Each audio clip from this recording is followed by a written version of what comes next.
ঘুমের মধ্যে খারাপ স্বপ্ন এটা আমরা অনেকেই দেখি। এখন প্রথম কথা হলো ভালো স্বপ্ন কি আর খারাপ স্বপ্ন কি, এটা সংজ্ঞাটা কি, কোনটা ভালো কোনটা খারাপ বুঝবো কিভাবে? উত্তর হলো কিছু স্বপ্ন আছে যে স্বপ্নগুলো দেখার পর আমাদের মন প্রফুল্ল হয়ে যায়, মন প্রশান্ত হয়, ভালো লাগা কাজ করে, এগুলোকে আমরা ভালো স্বপ্ন ধরতে পারি। আর কিছু স্বপ্ন আছে যে স্বপ্নগুলো দেখার পর আমরা ভয় পাই, অস্থির হই, বিচলিত হই, পেরেশান হই, এগুলোকে খারাপ স্বপ্নের মধ্যে ফেলতে পারি।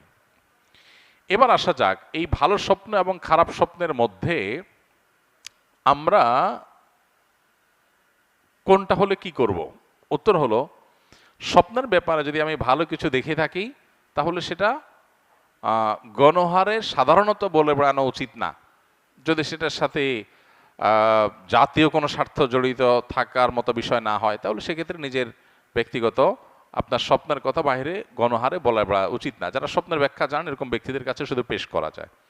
দ্বিতীয়ত হলো খারাপ স্বপ্ন, যেটা পর আমি বিচলিত হয়েছি, এটা দেখার পরে প্রথমত যদি এমন হয় যে যে স্বপ্ন দেখেছি এটা দেখার পর আমার পেরেশানি লাগছে, আমি চিন্তাগ্রস্ত হয়ে যাচ্ছি, পেরেশান হয়ে যাচ্ছি, তাহলে এটা কখনো কখনো শয়তানের তরফ থেকে হয় মানুষকে পেরেশান করার জন্য। অহেতুক পেরেশানি, পরীক্ষা দিচ্ছি, দৌড়ে যাচ্ছি, বাস ছুটে যাচ্ছে, ইয়ে ছুটে যাচ্ছে, এগুলো বেশিরভাগ শয়তানের তরফ থেকে মানুষকে হয়রানি করার জন্য, কষ্ট দেওয়ার জন্য। এগুলো থেকে আত্মরক্ষার উপায় কি? সকাল সন্ধ্যার আমল নিয়মিত করা। ঘুমের সময় অনেকগুলো মাসনুন আমল আছে যেটা আমরা জানি না। ঘুমের সময় যত মাসনুন আমল আছে এগুলো যদি সবগুলো কেউ করতে যায় মিনিমাম তার 30 থেকে 40 মিনিট সময় লাগবে মিনিমাম। সে সবগুলো আমল করতে চাইলে এই পরিমাণ কোরআনে বড় বড় সূরা তেলাওয়াত করার কথা আছে, অনেকগুলো আমল আছে, সেগুলো করে যদি শোন, অজুর সাথে শোন, ইনশাআল্লাহ তাআলা হেফাজত করবেন। কোনো কোনো সময় শারীরিক দুর্বলতার কারণে মানুষ এ সমস্ত স্বপ্ন দেখে, সেক্ষেত্রে সেই দিকটার প্রতি বিশেষ খেয়াল রাখতে হবে, দুর্বলতা যেন না থাকে।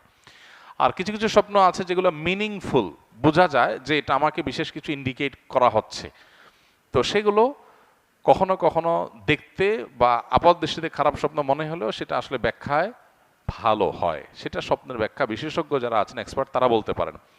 স্বপ্নে মৃত্যু দেখলেই যে মৃত্যু হয় নট নেসেসারি, এরকম সবসময় না।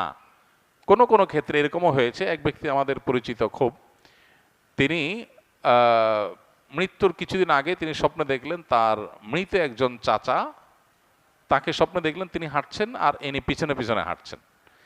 তো পেছনে পেছনে হাঁটছেন, এটা দেখার পর তিনি খুব বিচলিত হয়ে গেলেন, বললেন যে স্বপ্নটা আমার কাছে খুব মিনিংফুল মনে হচ্ছে, যে আমার মৃত চাচা, তাকে দেখলাম তিনি হাঁটছেন, কোনো কথাবার্তা নাই, এবং আমি পিছনে পিছনে যাচ্ছি, যেতে যেতে একটা সময় তিনি হারায় গেলেন, তাকে আর দেখলাম না, আমিও হারাই